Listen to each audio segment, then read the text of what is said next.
7절에서 10절까지 말씀 같이 읽어보겠습니다. 여러 계시를 받은 것이 지극히 크므로 너무 자만하지 않게 하시려고 내 육체에 가시 곧 사탄의 사자를 주셨으니 이는 나를 쳐서 너무 자만하지 않게 하려 하심이라. 이것이 내게서 떠나가게 하기 위하여 내가 3번 주께 간구하였더니 나에게 이르시기를 내 은혜가 네게 족하도다. 이는 내 능력이 약한 데서 온전하여 짐이라 하신지라. 그러므로 도리어 크게 기뻐함으로 나의 여러 약한 것들에 대하여 자랑하리니 이는 그리스도의 능력이 내게 머물게 하려 함이라.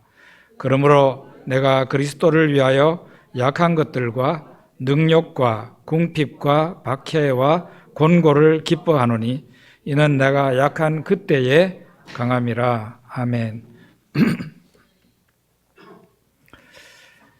겸손이라는 것과 열등감의 공통점이 있는데 자기 자신을 낮추는 것입니다. 공통점만 있는 게 아니고 사실은 이게 이 겸손과 열등감 이미 아시겠지만 차이가 있습니다.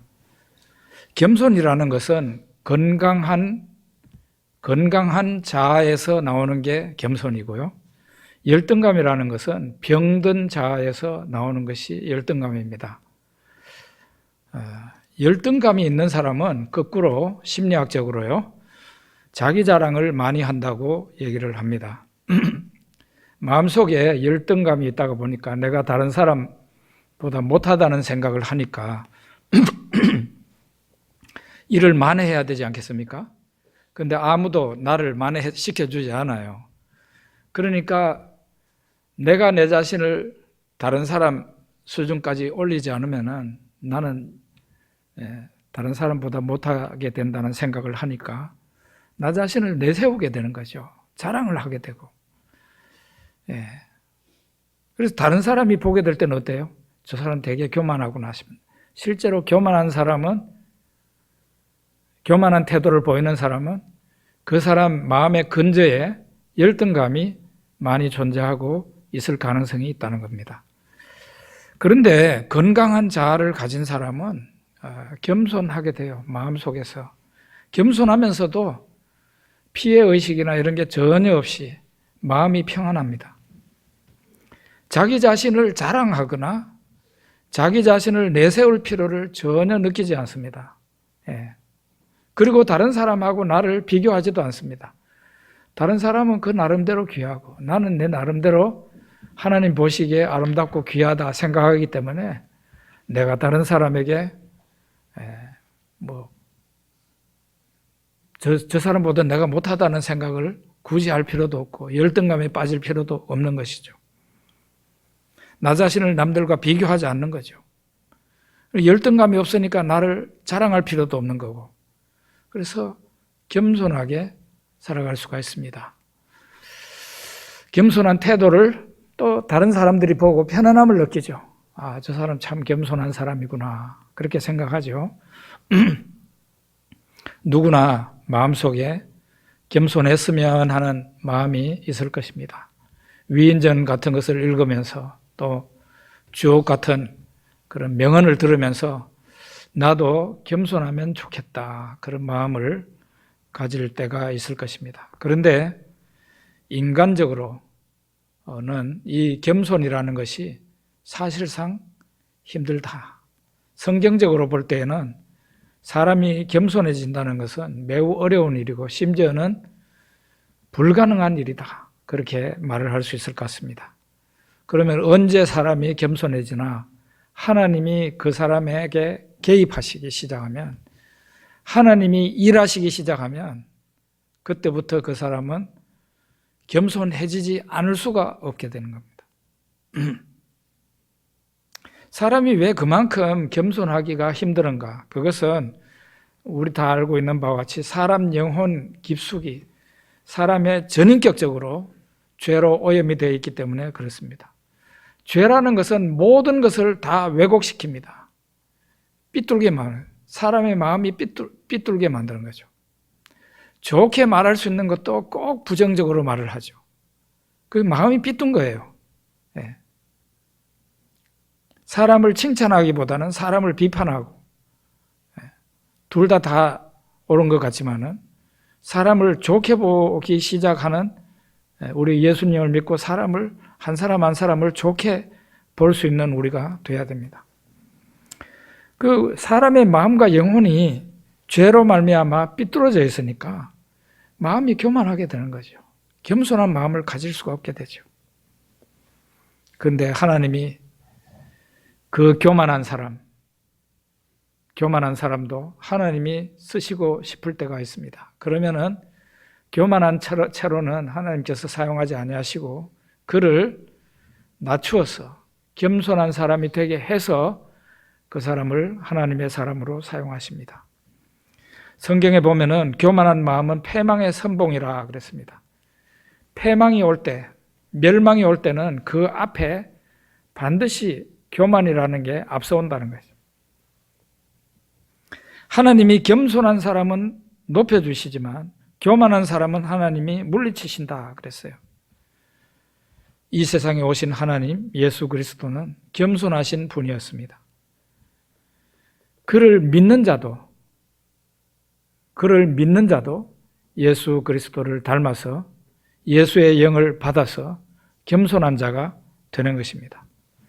교회가 만약에 정상적인 교회라면 그 교회는 겸손한 교회가 됩니다. 교회가 큰 소리 지르지 않고 겸손한 교회가 돼야 되는 거죠. 정상적인 교회라고 그러면은 교회의 모든 구성원들이 다 겸손해야 된다는 얘기처럼 들릴 수 있는데 금방 교회를 출석하기 시작한 사람이 겸손하기는 어려울 겁니다. 또 교회를 다녀도 예수님을 아직 영접하지 않은 사람들이 있을 수 있습니다. 한때에, 지금은 아마 아닐 거고 한때 한 20, 30년 전에 우리 한국교회에 갤럽 조사연구소를 통해서 조사를 해보니까 한국교회 교인의 교회 출석하는 사람이에요. 출석하는 사람의 30%가 나는 아직 예수님을 영접하지 않았습니다. 그렇게 말을 했어요. 20%가 나는 하나님을 잘 모르겠다고 그랬어요.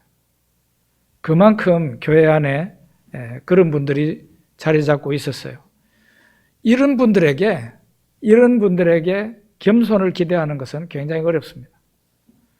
그러니까 교회에 나와서 사실상은 초신자거나 아직은 교회 교인이기는 하지만 사실상은 불신자의 상태로 있는 사람에게 겸손을 기대하는 것은 어려워요. 그럼 어떤 사람에게 겸손을 기대해야 되죠? 교회 오래 다닌 사람. 어느 정도의 세월을 교회를 다니면 오래 다닌 걸까요?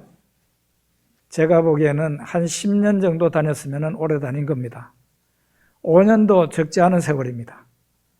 그 정도가 되면은 드디어 겸손이라는 것을 알고 하나님의 영으로 말미암아 주시는 겸손을 안에 가질 수 있어야 되죠. 특별히 교회 중직자들은 더더욱 그러합니다. 교회 목사, 장로, 권사, 안수집사 정도 되었으면 겸손한 사람이 돼야 되는 거죠. 만약에 그렇지 못한 사람이 있다면 신앙생활 헛한 겁니다. 신앙생활 해가지고 변화된 게 뭐가 있습니까? 그런 부분에 변화가 돼야죠. 겸손해야죠. 나보다 남을 더 낫게 생각하고 다른 사람을 이렇게 올려주고 말을 해도 모질게 하지 않고 그렇게 되면은 그런 교회에 소문이 나겠죠. 새로운 사람들이 그런 교회에 몸담고 싶어 하겠죠. 저는 예수 믿기 전입니다. 예수 믿기 전에 무척이나 교만했던 사람이었습니다.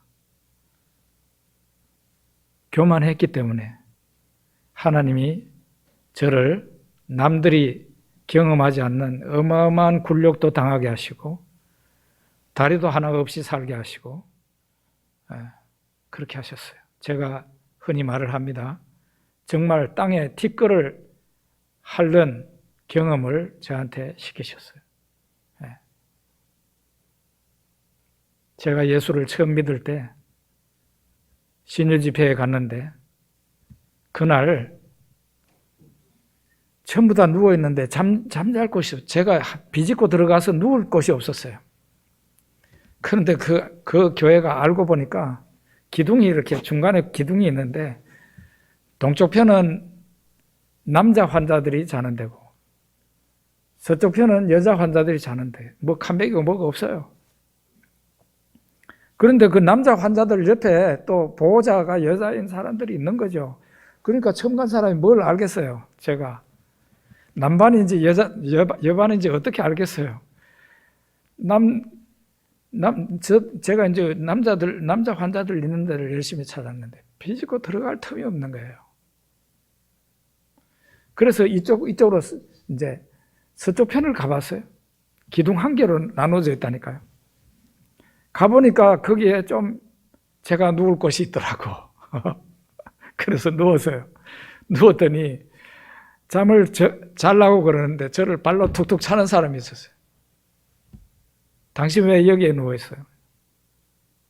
그 관리하는 집사님이었어요. 관리하는 집사님이 혼을 내면서 저한테 여기는 여자반인데 이 여자반에 당신이 누워있으면 어떻게 해? 저를 여자반에서 나가라 그랬어요. 갈 데가 없었어요. 제가요. 참 은혜는 받아야 이게 암이 낫는데 참 서러움이 이렇게 몰려오더라고요. 그래서 유일하게 찾을 수 있는 데가 저 뒤에 우리 교회 같이 저렇게 본당인데 문이 있어요. 문이 유리로 되어 있었는 걸로 기억하는데 문을 열고 나가면 바로 신발장이 있어요. 신발장. 그 시멘트 바닥이에요. 거기에 한 구석을 후후 불고는 누웠어요. 거기가 사람이 누울 수 있는 데입니까? 말도 안 되는데 제가 누운 거예요. 안 누울 수가 없었어요. 저도 자야죠. 그런데 완전히 거지꼴이 돼가지고 그 신발 벗는데 거기에를 제가 누웠다니까요. 신발장 신발 벗는데. 그런데 거기도 이 사람이 와가지고 관리하는 집사님이 와서 저한테 아주 냉정하게 당신 왜 여기 자고 있어? 여기는 잠잘 데가 아니야. 그래가지고 제가 거기에서 일어나가지고 바깥에 나와서 계단에 쪼그리고 앉아서 밤을 새웠어요. 그게 제가 암에 걸려서 주님을 찾았을 때 첫날입니다. 첫날. 교만한 사람은 이런 벌을 받게 되는 거예요. 하나님이 낮추시죠. 저는 그래서 교만이라는 것이 얼마나 무서운 죄인 줄 알았기 때문에 제가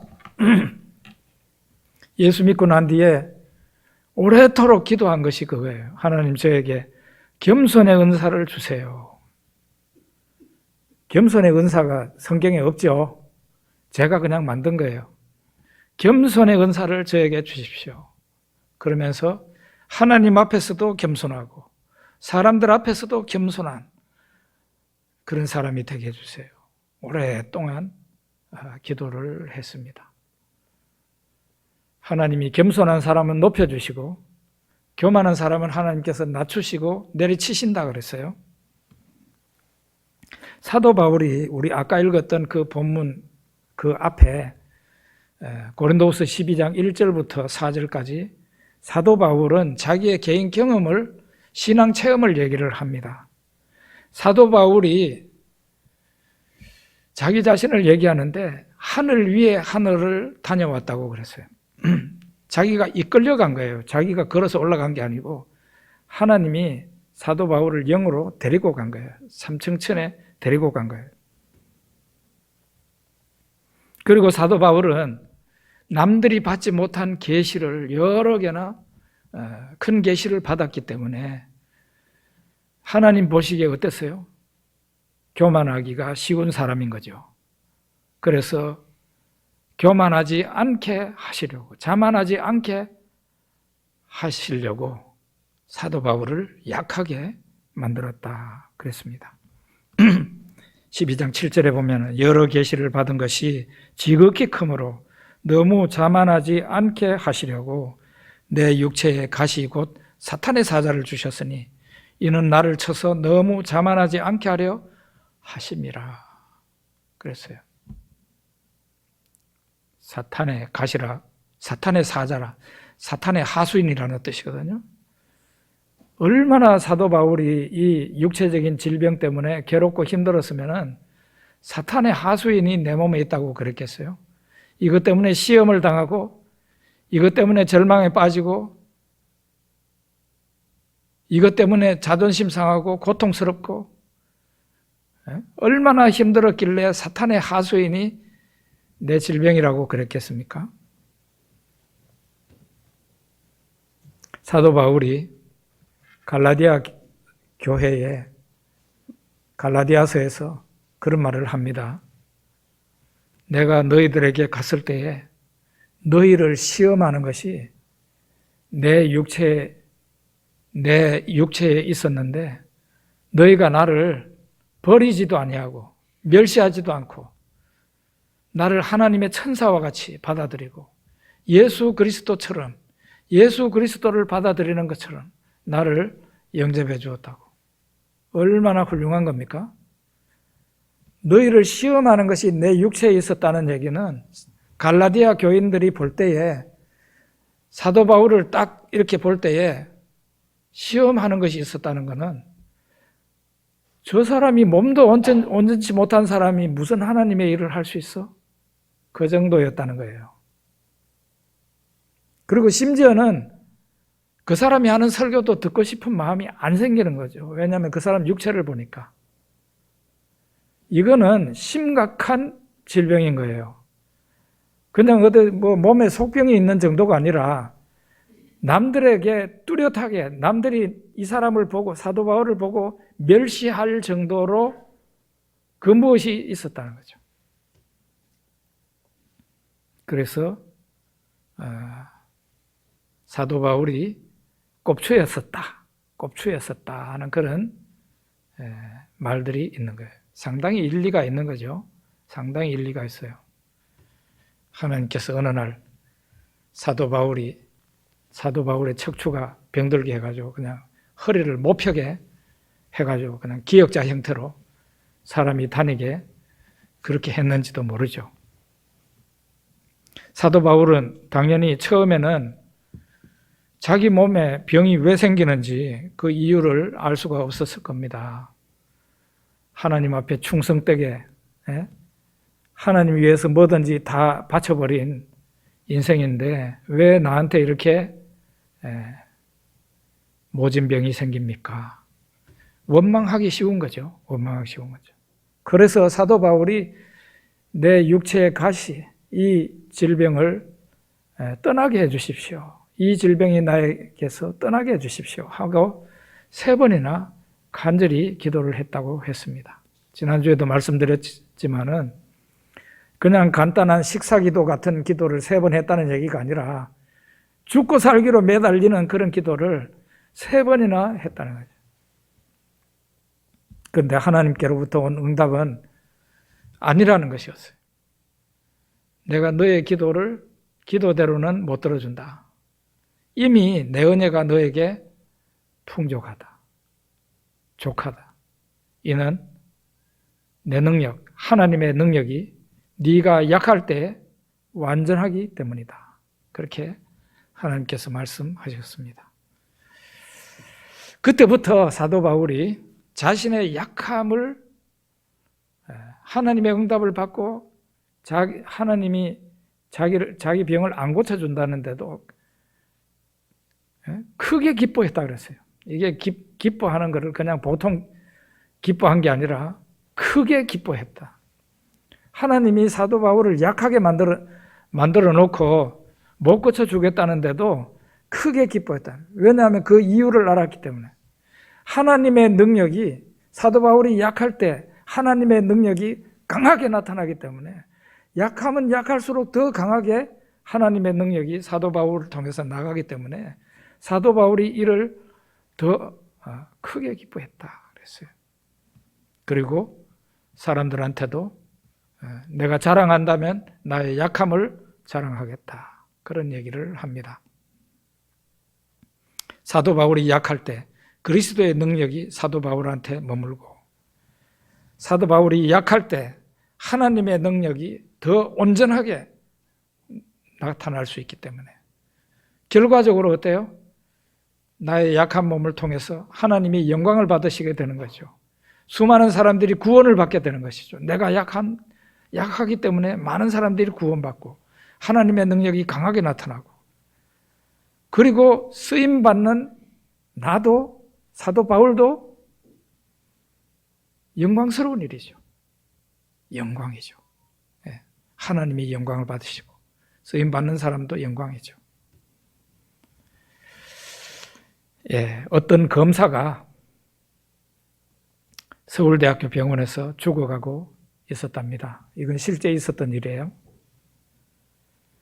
그 검사의 딸이, 가족 가운데는 유일하게 검사의 딸이 교회를 다녔는데, 서울 서초동에 있는, 지금은 하늘나라 가셨지만 옥하는 목사님이 목회하실 때 사랑의 교회를 다녔다고 그럽니다. 이 딸이 옥하는 목사님의 담임 목사님한테 신방을 요청했대요. 우리 아버지 전도해서 꼭 천국 가게 해주십시오. 목사님한테 신방을 요청했습니다. 옥 목사님이 그 신방 요청을 받고 너무 바쁜 일이 있어서 부목사님한테 신방을 가라고 그랬답니다. 그 부목사님이 병원에 이제 가니까 이 검사가, 환자인 검사가 드러누워 있더라고요. 이 검사가 부목사를 보자마자 그냥 자기가 조사했던 기독교인들의 비리를 사정없이 막 쏟아내면서 공격을 하더라는 거예요. 이 부목사는 말없이 검사가 하는 그 비판의 소리를 다 들었습니다. 검사가 실컷 말을 하고 난 뒤에는 이제 말을 다 했는지 나중에는 조용하더랍니다. 그래서 부목사가 이제 하실 말씀 다 하셨습니까?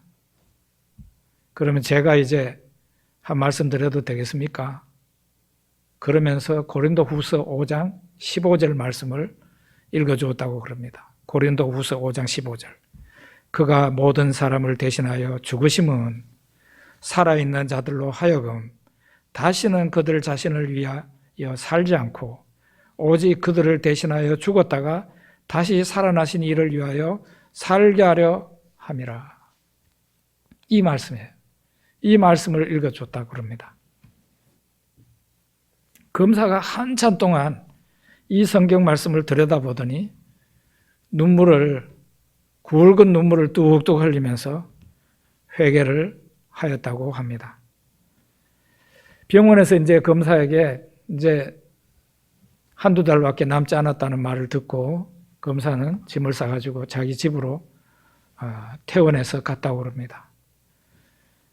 검사는 예수님을 영접한 후에 완전히 다른 사람이 되었다고 합니다. 누워서 항상 기도하고 하나님을 찾고 또 문병 오는 판사 검사들한테 예수님을 믿으라고 전도를 했다고 그럽니다. 나중에는 이제 말도 못하는 상황이 되어서 예수를 믿으시오라는 글을 써가지고 그 오는 판사 검사들한테 보여주면서 예수님을 믿으라고 권했다고 그럽니다. 문병 오는 많은 사람들이 감동을 받고 예수님을 믿었다, 그렇게 알려져 있습니다. 그리고 이 검사가 이제 나중에 세상을 떠날 때에 자녀들에게 유언을 하면서 이런 말을 했다고 합니다. 나는 인생에 실패했다. 지금까지 내가 내 인생의 주인인 줄 알고 살았다. 너희들은 인생의 주인이 하나님이신 줄 알고 예수님을 잘 믿어야 된다. 내가 너희들에게 남길 유일한 유산은 바로 이거다 하고 하늘나라로 갔다고 그럽니다. 그 후에 어떻게 됐느냐? 검사의 부인이 원래 독실한 불교 신자였었는데 그 부인이 예수를 믿고 나중에는 사랑의 교회, 서울 사랑의 교회 권사가 되었고, 권사의 장남은 미국 뉴욕의 지하철에서 전도하는 사람이 되었고, 의사인 사위는 예수를 믿어서 사랑의 교회 성경 공부를 인도하는 순장이 되었다. 그렇게 얘기를 합니다. 만약에 이 검사가 건강이 좋았다면 어떻게 살았겠습니까? 어떻게 살았겠습니까? 검사들의 그 하늘을 찌를 듯한 그 권세 대단하거든요. 대단합니다.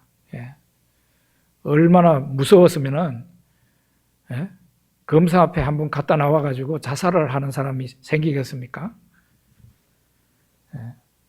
하나님도 모르고 그렇게 살다가 죽었을 거예요. 검사가 사람들을 수사하고 형벌을 받게 하고 감옥에 쳐넣는 게 검사의 일인데, 정작 검사 자신의 죄에 대해서는 생각을 해보지 못하고 그냥 권세를 부리다가 어느 날 죽어서 지옥으로 떨어질 거 아닙니까? 다른 사람의 죄를 캐고 캤는데 자기의 죄는 죄가 있는지도 모르고 죄 용서도 받지 못하고, 그래서 그의 종말이 지옥에 들어가는 종말이 될 뻔했는데 검사에게 죽을 병이 걸렸기 때문에 검사는 복을 받아서 예수님을 믿게 된 것입니다. 그래서 그 검사의 약함이 도리어 그에게 복이 되었다는 거예요. 마찬가지로 여러분과 제가 약할 때 그 약함이 여러분과 저에게 재앙이 아니라 복이 된다는 거예요.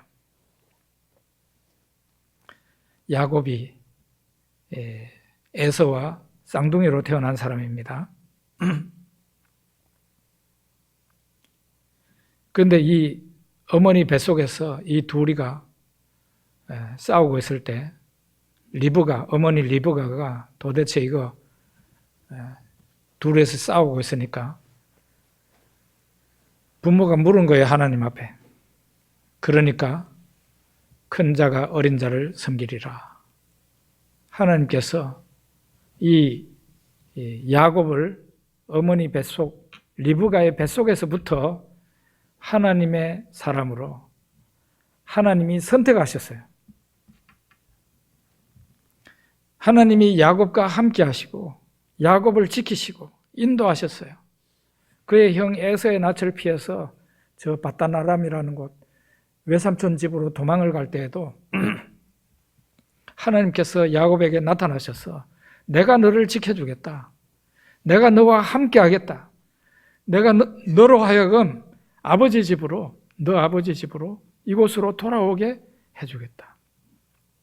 하나님께서 야곱에게 약속하시고 20년 동안 그가 외삼촌 집에 있을 때에 삶의 환경은 매우 힘들고 어려웠지만은 하나님께서 그 야곱을 지켜주셨습니다. 그런데 이제 야곱의 인생은 외삼촌 집에 있을 때도 돌아올 때도 그리고 그 이후의 삶에 있어서도 고난이 참 많이 있었습니다. 야곱이 제일 사랑하는 아내가 있었는데 아내가 4명이나 있었죠. 그 4명 가운데 라헬이라는 아내를 가장 사랑했습니다. 그 아내가 아들 베냐민을 낳다가 죽게 됩니다. 가나안 땅으로 돌아와서 도중에 너무 일찍 자기가 사랑하는 아내가 죽게 된 것이죠. 그리고 또 어느 날 자식들이 12명이나 되는데 12명의 자식들 가운데 가장 사랑하는 아들이 바로 죽은 라헬이 낳은 요셉이었습니다. 이 요셉의 형들은 전부 다 이복 형들이죠. 전부 다 양떼, 소떼를 치게 바깥으로 일하러 내보내놓고는 이 요셉한테는 자기 얘 엄마도 죽었으니까 일을 안 시키고 채색 옷을 입혀서 집에 있게 했습니다. 그런데 어느 날 너 형들한테 심부름 좀 갔다 오너라 해가지고 갔는데 형들이 어떻게 했습니까?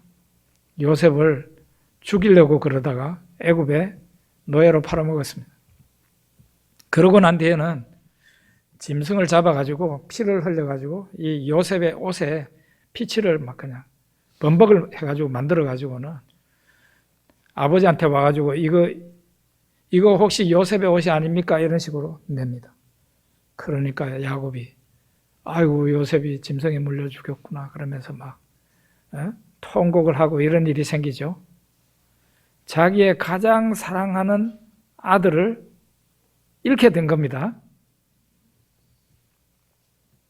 야곱의 인생은 이렇게 힘든 인생이었어요. 그런데 여러분, 야곱 인생은 그걸로 끝나지 않았어요. 인생의 마지막 길에서 반전이 일어납니다. 그 반전은 죽은 줄 알고 있었던 그 요셉이 애굽의 총리가 되어 있었던 거예요. 어느 날 야곱이 자기 아들들을 애굽에 양식 사가지고 오느라고 보냈는데 야곱의 아들들이 돌아와서 하는 말이 아버지 요셉이 살아있어요. 애굽의 총리가 되어 있어요. 아버지 요셉이가 우리들 다 내려오라고 그러는데요. 이런 거예요.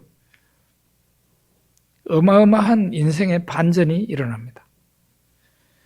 그래서 이 야곱은 애굽 왕 파라오가 보낸 그 황금마차에 타고는 전 가족을 데리고 애굽의 고센 땅으로 이주를 하게 됩니다. 그리고 이제 이 야곱이 파라오 앞에 서게 되는데, 파라오 앞에 가게 되는데 파라오를 축복하는 사람이 됩니다. 애굽 왕 파라오가 야곱한테 물어요. 당신 연세가 얼마입니까? 물어요. 그러니까 야곱이 하는 말이 내 인생의 길의 세월이, 내 나그네 길의 세월이 130년입니다. 험악한 세월을 보내었나이다. 이렇게 말을 합니다. 당신 연세가 얼마입니까? 하니까 130세입니다. 이렇게 하면 되는데 거기에다가 토를 달고 이렇게 말합니다. 험악한 인생을 보내었습니다. 네. 그게 바로 야곱이 자기 고백이에요. 자기 인생을 뒤돌아볼 때 험악했다는 거예요. 근데 그 험악한 걸로 끝났습니까? 험악했다고 말하고 있는 그 시간에 야곱은 어떤 사람이 되어 있었습니까? 지나간 인생은 험악했지만 그때에도 험악했던 것은 아니라는 거예요. 하나님이 그를 지극히 영광스러운 사람으로 변모시켰어요. 인생의 반전이 일어났어요.